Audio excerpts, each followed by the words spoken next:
Това, което лаборатории Авен и тази година ще ви предложат, аз почти съм сигурна, че с ваша помощ и с помощта на дерматолозите ще се превърне в златния стандарт в дерматологията при борба с пигментация.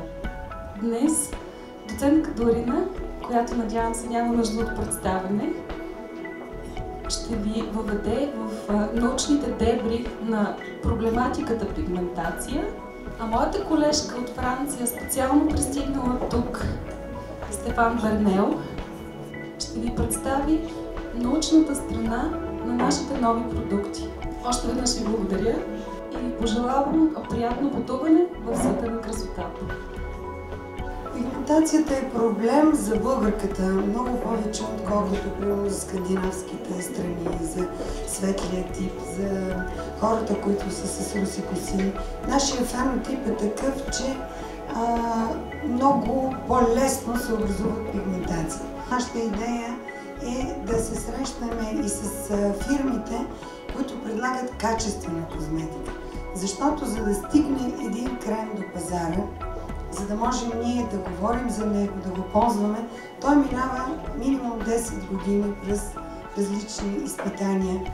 Пигментацията, както казах, е едно много разпространено нещо сред жените. Една трета от жените над 40 години почват да имат пигментация и 90% от жените над 50 години.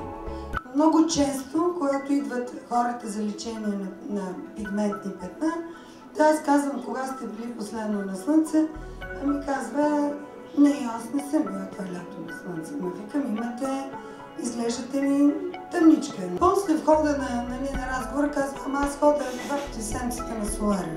Много по-малко, по 5 минути. Значи, това не е сериозно, но просто ултравиолетовите лъчи на солариума са точно толкова предизвикващи петна, както и самото слънце.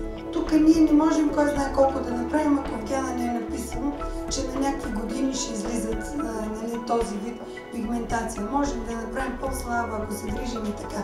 Но можем да направим така, че да не предизвикаме козметичната пигментация.